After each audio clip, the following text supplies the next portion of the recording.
দেখুন, আমরা দেখি দুইটি নল এ এবং বি দিয়ে একটি ট্যাঙ্ক যথাক্রমে 24 ও 32 মিনিটে পূর্ণ হয়। যদি উভয় পাইপ একসাথে খুলে দেওয়া হয় তাহলে কত সময় পর বিকে বন্ধ করলে সম্পূর্ণ ট্যাঙ্কটি মোট 18 মিনিটে পূর্ণ হয়। এই ধরনের অঙ্ক আসলে যেটা বন্ধ হয়ে যায়, যেমন বি বন্ধ হয়ে গেছে, সেটাকে পরে করব। এ দিয়ে আমরা শুরু করতে পারি। এ কি বলছে যে যথাক্রমে 24 ও 32 মিনিটে পূর্ণ হয়। প্রথমে আমাদেরকে অংশ বের করতে হবে। 24 মিনিটে পূর্ণ হয় এক অংশ, অতএব 1 মিনিটে পূর্ণ হয় 1/24 অংশ, আর হচ্ছে যে 18 মিনিটে পূর্ণ হয়।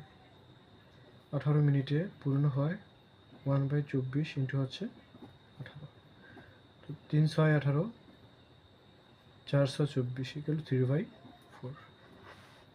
এখন বের করতে হবে হচ্ছে অবশিষ্ট।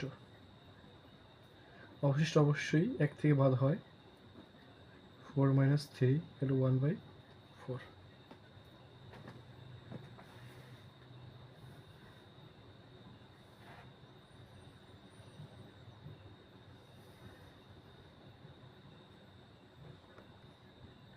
এখন আমাদেরকে যেটা বাদ দিয়ে রাখছিলাম বিটা দিয়ে শুরু করতে হবে। তো বি কী করে, বি দিয়ে পূর্ণ হয় কত মিনিটে? 32 মিনিটে। এখন কি চাইছে আমাদের, কত মিনিটে পূর্ণ হয়, মিনিট বের করতে হবে। এই কারণে মিনিটটাকে আমরা পরে রাখি, অর্থাৎ 32 মিনিটে পূর্ণ হয় কত অংশ? 1 অংশ।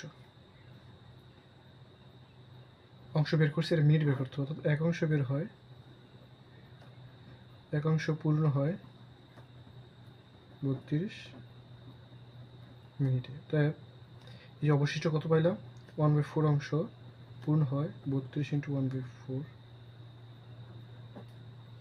কত হচ্ছে? আর এটা 32 ইকুয়াল টু 8 মিনিটে। তো এটা হলো অ্যান্সার। কী চাইছে আমাদের, যে বিকে বন্ধ করলে সম্পূর্ণ ট্যাঙ্কটি মোট 18 মিনিটে পূর্ণ হয়। ঠিক আছে, মিনিট চাইছে, এই কারণে মিনিটটা আমরা পরে রাখছি। ঠিক আছে, প্রথমে আমরা অংশ বের করে নিলাম, পরে অবশিষ্ট অংশ বের করলাম, পরে আমরা মিনিট বের করলাম। এটা হচ্ছে অ্যান্সার। ধন্যবাদ সবাইকে।